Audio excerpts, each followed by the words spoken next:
Hello everyone, welcome to my YouTube channel. आज मैले छिट्टै घरमा बनाउन सकिने गुन्द्रुक र भटमासको तरकारीको रेसिपी लिएर आएकी छु। यसलाई बनाउन सजिलो हुन्छ तथा छिटो पनि हुन्छ, खाना पनि एकदमै मिठो हुन्छ।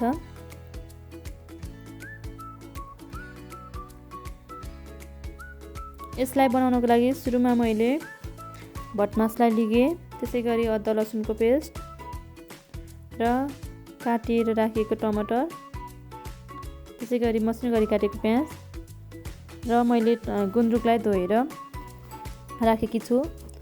अब हामी एउटा प्यान बसालेर त्यसमा तोरीको तेल राख्छौँ 2-3 चम्चा जति र तेल तातेपछि तेलमा हामी भटमासलाई भुट्छौँ।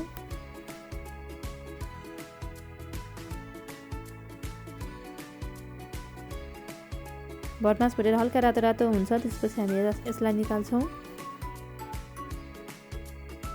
2 मिनटमै भुटिन्छ भटमास।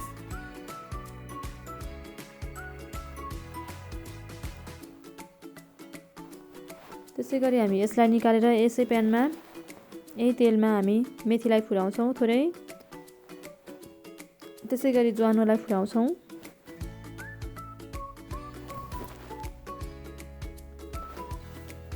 त्यसपछि हामी प्याजलाई राखेर फुराउँछौँ।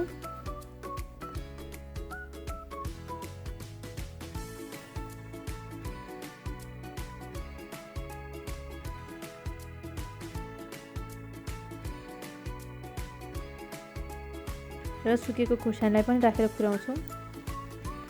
त्यसै गरी अघि पिसेर राखेको अदुवा लसुनको पेस्ट राखेर एकछिन चलाएर एकछिनसम्म फ्राई गर्छौँ 2 मिनट जति। त्यसपछि हामी यसमा नुन राख्छौँ, त्यसै गरी थोरै बेसार,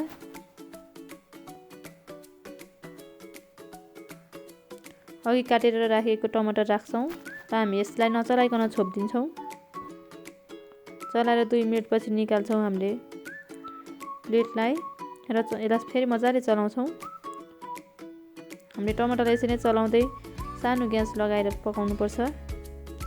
टमाटर यतिको भइसकेपछि हामी गुन्द्रुकलाई राख्छौँ, त्यसै गरी हामी अघि भुटेर राखेको भटमासलाई राख्छौँ।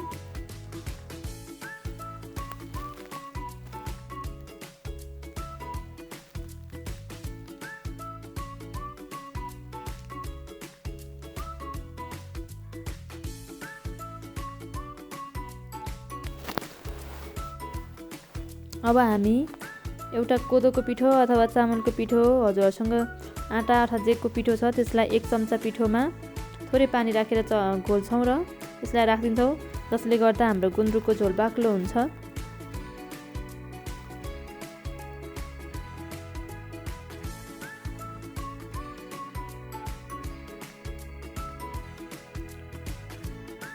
अघि हामीले बनाएर राखेको घोललाई राख्छौँ। त्यसपछि हामी यसमा मनतातो पानी राख्छौँ 1 ग्लास। हजुरहरूलाई कति झोल चाहिन्छ, कतिजना हुन्छ त्यही अनुसार राख्नुहोला। मैले 1 ग्लास राखेँ। अब एकछिन उमालिसकेपछि हाम्रो तरकारी रेडी हुन्छ। गुन्द्रुकको तरकारी एकदमै छिटो पनि हुन्छ, मिठो हुन्छ। कहिलेकाहीँ घरमा आफूलाई अल्छी लागेको बेला यसरी तरकारी बनाएर खानुभयो भने एकदम मिठो हुन्छ।